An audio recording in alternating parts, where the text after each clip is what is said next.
এসো ইলম শিখি, এসো ইলম শিখি, এসো ইলম শিখি, এসো ইলম শিখি, এসো ইলম শিখি, এসো ইলম শিখি।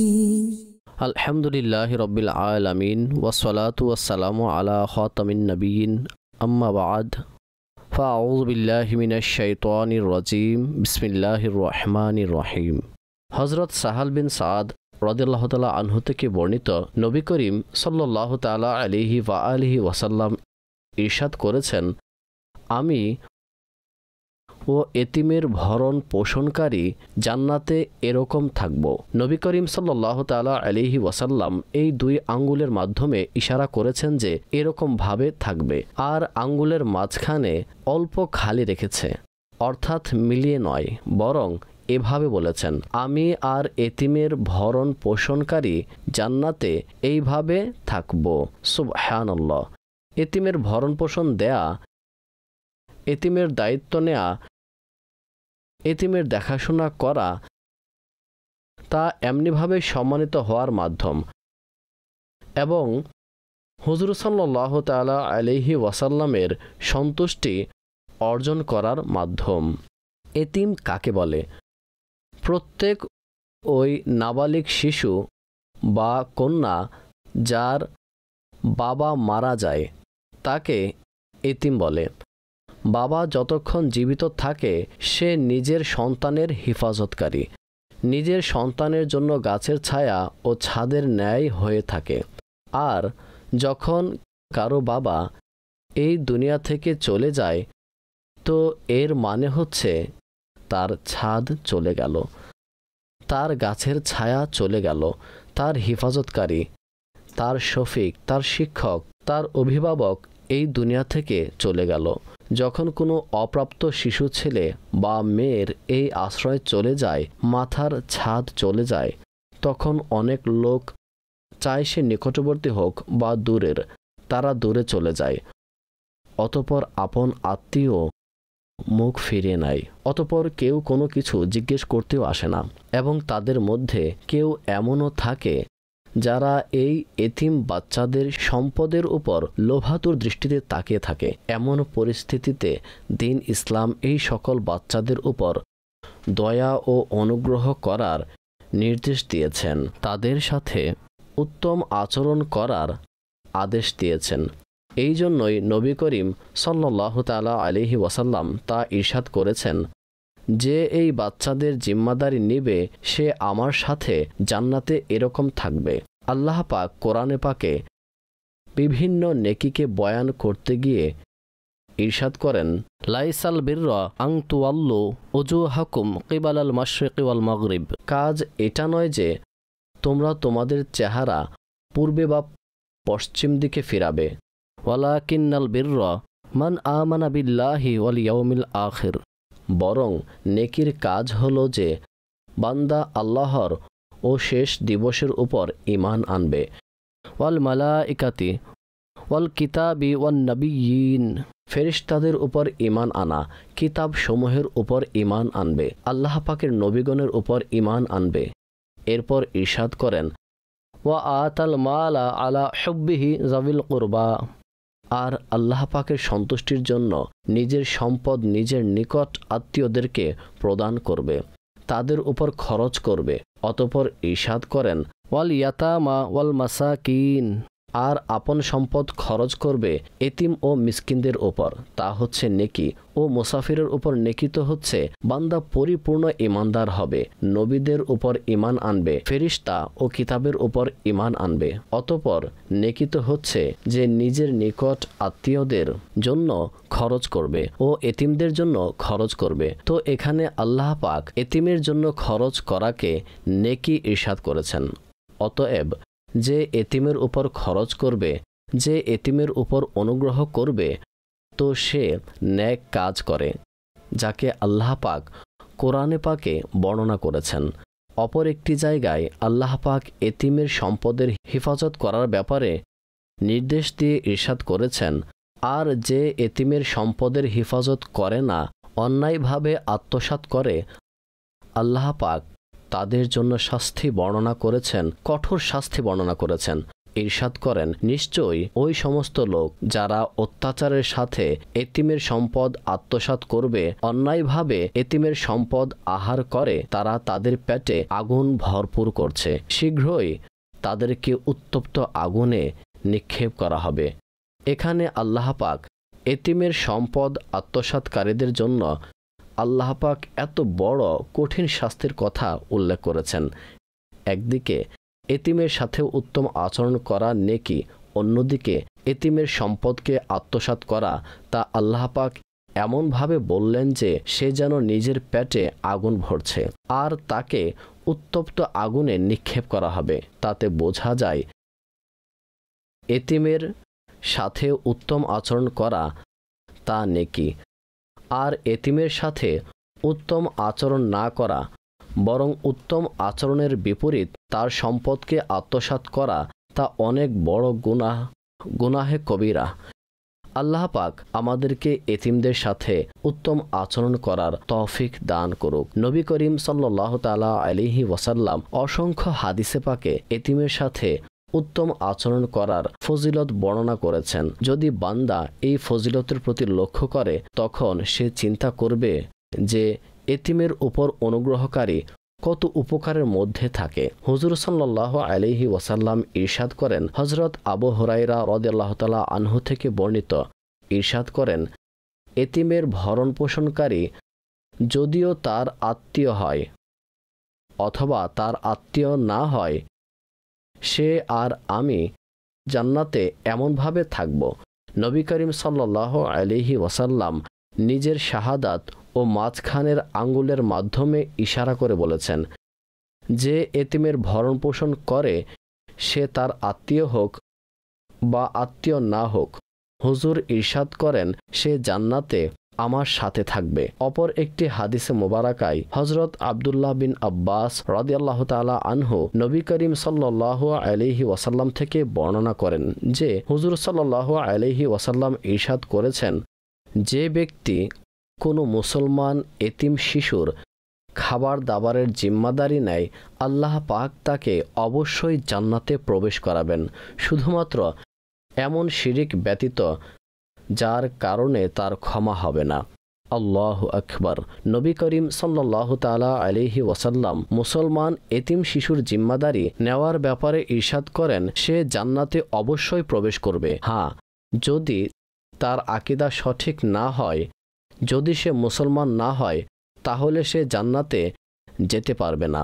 তবে যদি সে মুসলমান হয় ও এতিমের ভরণ পোষণ করে, তাদেরকে খাবার দেয়, তো হুজুর সাল্লাল্লাহু আলাইহি ওয়াসাল্লাম ইরশাদ করেন সে জান্নাতে অবশ্যই প্রবেশ করবে। অপর একটি হাদিসে পাকে রয়েছে হযরত আবু হুরায়রা রাদিয়াল্লাহু তাআলা আনহু থেকে বর্ণিত, নবী করিম সাল্লাল্লাহু তাআলা আলাইহি ওয়াসাল্লাম ইরশাদ করেন, আমি প্রথম ওই ব্যক্তি যার জন্য জান্নাতের দরজা খোলা হবে।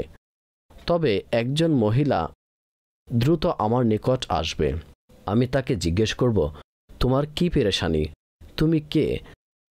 তখন আরজ করবে, আমি ওই মহিলা যে আপন এতিম সন্তানের ভরণ পোষণের জন্য বসে আছি, অর্থাৎ আমি কারো কাছে বিবাহ বসি নাই এবং তাদের ভরণ পোষণের কারণে আমি আমাকে বিবাহ থেকে বিরত রেখেছি। তখন তিনি সাল্লাল্লাহু আলাইহি ওয়াসাল্লাম তাকে জান্নাতে প্রবেশ করাবেন।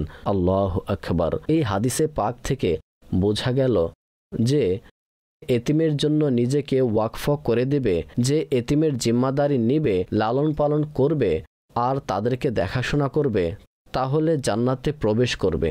আর জান্নাতেও কিভাবে প্রবেশ করবে?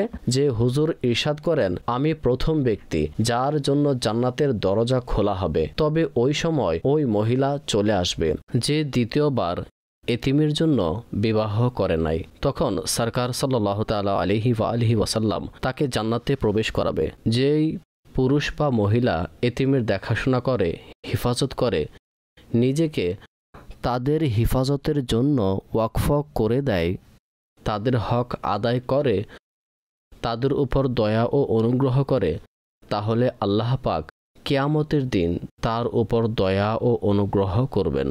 এমন দয়া ও অনুগ্রহ যে আকা সাল্লাল্লাহু আলাইহি ওয়াসাল্লাম তার জন্য সুসংবাদ দিচ্ছে যে সে জান্নাতে অবশ্যই প্রবেশ করবে, সে জান্নাতে অবশ্যই যাবে।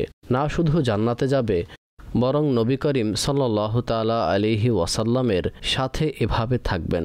অপর এক হাদিসে পাকে হযরত আবু হুরায়রা রাদিয়াল্লাহু তাআলা আনহু থেকে বর্ণিত, নবী করিম সাল্লাল্লাহু তাআলা আলাইহি ওয়াসাল্লাম ইরশাদ করেন, মুসলমানের মধ্যে সবচেয়ে উত্তম ঘর হচ্ছে যেই ঘরে কোনো এতিম থাকে আর ওই ঘরে ওই এতিমের সাথে উত্তম আচরণ করা হয়।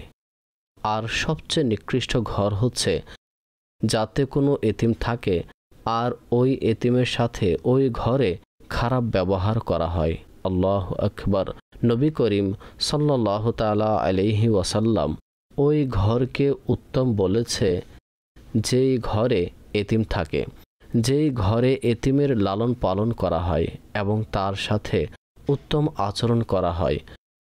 এবং ওই ঘরকে নিকৃষ্ট বলা হয়েছে যেই ঘরে এতিমের সাথে খারাপ ব্যবহার করা হয়। আল্লাহু আকবার। সম্মানিত দর্শকবৃন্দ, এর থেকে আমাদের শিক্ষা অর্জন করা উচিত আমাদের নিজের আপনজন নিকটবর্তীতে এমন শিশু যাদের মা বাবার ছায়া তাদের থেকে উঠে গেছে, আমাদের পাড়ায় আমাদের মহল্লায় এমন শিশু যাদের উপর থেকে তাদের মা বাবার ছায়া, বিশেষ করে বাবার ছায়া উঠে গেছে, তো আমাদের ঘর তাদের জন্য আরাম ও প্রশান্তির জায়গা হওয়া চাই। যে তারা আমাদের ঘরে আসবে, তাহলে আমাদের ঘরে তাদের জন্য প্রশান্তি মিলবে। আর আমাদের ঘর তাদের জন্য ছায়া যেন হয়, আমাদের ঘর তাদের জন্য হেফাজতকারী হবে, আমাদের ঘর তাদের জন্য থাকার জায়গা যেন হয় ও আমাদের খাবার এতিম বাচ্চাদের জন্য যেন হয়। তো যে নিজের ঘরে এতিমের ভরণ পোষণ করবে, রাখবে, তাদের দেখাশোনা করবে, তাহলে সেটা উত্তম ঘর যখন তার সাথে উত্তম ব্যবহার করা হয়। আমার সম্মানিত দর্শকবৃন্দ, আমাদের আশেপাশে আত্মীয়দের মধ্যে অনেক শিশু এমন রয়েছে যারা এতিম হয়ে যায়, যাদের উপর থেকে তাদের বাবার ছায়া উঠে যায়। আমাদের ঘরে তাদের জন্য খোলা রাখা চাই, তাদের জন্য প্রশস্ত করা চাই, তাদের সাথে উত্তম ব্যবহার করা চাই, তাদের থেকে মুখ না ফেরানো উচিত, তাদের সাথে উত্তম আচরণ করে আমাদেরকে জান্নাতের হকদার হওয়া উচিত। সম্মানিত দর্শক, এতিমের সাথে উত্তম ব্যবহার করা তা অন্তর নরম করার একটি মাধ্যম। এক ব্যক্তি হুজুর সাল্লাল্লাহু তাআলা আলাইহি ওয়া আলিহি ওয়াসাল্লামের দরবারে তার অন্তর কঠোর হওয়ার অভিযোগ করলেন। ইয়া রাসূলুল্লাহ সাল্লাল্লাহু তাআলা আলাইহি ওয়াসাল্লাম, আমার অন্তর কঠোর, আমি তা নরম করার জন্য কি করব? তখন হুজুর সাল্লাল্লাহু তাআলা আলাইহি ওয়াসাল্লাম ইরশাদ করেন, যদি তুমি তোমার অন্তরকে নরম করতে চাও তাহলে মিসকিনকে খাবার আহার করাও আর এতিমের মাথায় হাত বুলিয়ে দাও। এতিমের মাথায় হাত বুলিয়ে দেওয়া তা অন্তর নরম হওয়ার মাধ্যম। অর্থাৎ আল্লাহ পাক আখিরাতে অনেক বড় প্রতিদান তো দিবেন, সাথে সাথে অন্তরও নরম হবে। যখন অন্তর নরম হয় তখন আল্লাহ পাকের স্মরণে অভ্যস্ত হয়। যখন অন্তর নরম হয় তখন ইবাদতের দিকে ঝুঁকে। যখন অন্তর নরম হয় তখন আল্লাহ পাকের আনুগত্য করার দিকে অন্তর ঝুঁকে পড়ে। আল্লাহ পাকের বিধানাবলীর উপর আমল করার জন্য উৎসাহ হয়। তো যদি কেউ অন্তরের কঠোরতা দূর করতে চায় তাহলে তার উচিত মিসকিনদের খাবার আহার করানো আর এতিমের মাথায় হাত বুলিয়ে দেওয়া। অপর একটি বর্ণনায় রয়েছে, নবী করিম সাল্লাল্লাহু তাআলা আলাইহি ওয়া আলিহি ওয়াসাল্লাম ইরশাদ করেন, যে ব্যক্তি এতিমের মাথায় হাত বুলিয়ে দিবে আর তার উদ্দেশ্য শুধুমাত্র আল্লাহ পাকের সন্তুষ্টি অর্জন করা থাকে, তাহলে তার জন্য প্রত্যেক ওই চুলের পরিবর্তে সওয়াব রয়েছে যেই যেই চুলে তার হাত স্পর্শ করেছে। যে ব্যক্তি নিজ দায়িত্বে কোনো এতিম ছেলে বা মেয়ের সাথে উত্তম ব্যবহার করল, তাহলে সে আর আমি জান্নাতে এভাবে থাকব। তিনি সাল্লাল্লাহু তাআলা আলাইহি ওয়া আলিহি ওয়াসাল্লাম নিজের শাহাদাত আঙ্গুল ও তার মাঝখানের আঙ্গুলের মধ্যে স্বল্প দূরত্ব রেখেছেন। তো এই হাদিসে পাকে বলা হয়েছে যে শুধুমাত্র আল্লাহর সন্তুষ্টির জন্য কোনো এতিমের মাথায় হাত বোলায়, তো তার হাতে যতগুলো চুল আসবে আল্লাহ পাক প্রত্যেক চুলের পরিবর্তে তাকে সওয়াব প্রদান করবে। আর যে এতিম ছেলে বা মেয়ের সাথে উত্তম আচরণ করবে, হুজুর ইরশাদ করেন সে জান্নাতে আমার সাথে থাকবে। সম্মানিত দর্শক, এই হাদিসে পাক থেকে বোঝা গেল যদি জান্নাতে হুজুরের সাথে থাকতে চায় তাহলে এতিমের দেখাশোনা করতে হবে, এতিমের সাথে উত্তম ব্যবহার করতে হবে। যদি নিজের ঘরকে উত্তম ঘর বানাতে চান তাহলে নিজের ঘরে এতিমদের সাথে উত্তম আচরণ করুন ও এতিমের দেখাশোনা করুন। যদি নিজের অন্তরকে নরম করতে চান তাহলে এতিমের মাথায় হাত বুলিয়ে দিন। যদি সওয়াব অর্জন করতে চান তাহলে এতিমের মাথায় আপনার হাত বুলিয়ে দিন, আপনার ভালোবাসার হাত। যতগুলো চুল অতিক্রম করবে আল্লাহ পাক ওই চুলের সমপরিমাণ নেকি প্রদান করবেন। আল্লাহু আকবার! কতই না সহজ পদ্ধতি নেকি অর্জন করার। আর এই নেকি আমাদের এতিমের লালন পালন করাতে, এতিমের হেফাজত করাতে, এতিমের দেখাশোনা করা এবং তার খেয়াল রাখার মাধ্যমে অর্জন করা সম্ভব। একজন বুজুর্গের বর্ণনা, আমি প্রথমে অনেক বড় গুনাহগার ছিলাম। একবার আমি একজন এতিমকে পেয়ে তখন আমি ওই এতিমের সাথে এত মহাব্বত ও ভালোবাসার সাথে ব্যবহার করি যতটুকু মহাব্বত ও ভালোবাসা কেউ তার আপন সন্তানের সাথেও করে না, যতটুকু আমি ওই এতিমের সাথে সম্মান ও ভালোবাসা দেখিয়েছি। অতঃপর ওই বুজুর্গ বলেন, আমি যখন রাতে ঘুমাই তখন স্বপ্নে দেখলাম যে জাহান্নামের ফেরেশতা খুবই খারাপভাবে আমাকে টেনে টেনে জাহান্নামের দিকে নিয়ে যাচ্ছে। হঠাৎ ওই এতিম মাঝখানে চলে আসে আর বলতে লাগলেন, তাকে ছেড়ে দাও যাতে আমি প্রতিপালকের সাথে তার ব্যাপারে কথা বলতে পারি। কিন্তু ফেরেশতারা না করে দিলেন। অতঃপর একটি আওয়াজ আসলো, তাকে ছেড়ে দাও, আমি তাকে এতিমের উপর দয়া করার কারণে মাফ করে দিয়েছি। তিনি বলেন, স্বপ্ন শেষ হওয়ার সাথে সাথে আমার চোখ খুলে যায়। ওই দিন থেকে আমি এতিমদের সাথে খুব সম্মানের সাথে উত্তম ব্যবহার করি, অর্থাৎ খুবই উত্তম আচরণ করি। এই ঘটনা থেকে জানা গেল যদি আমরা এতিমের সাথে উত্তম আচরণ করি তো এতিমের সাথে উত্তম ব্যবহার করা তা আমাদের ক্ষমা ও মাগফিরাতের মাধ্যমও হতে পারে, জাহান্নামের আগুন থেকে বাঁচার মাধ্যমও হতে পারে।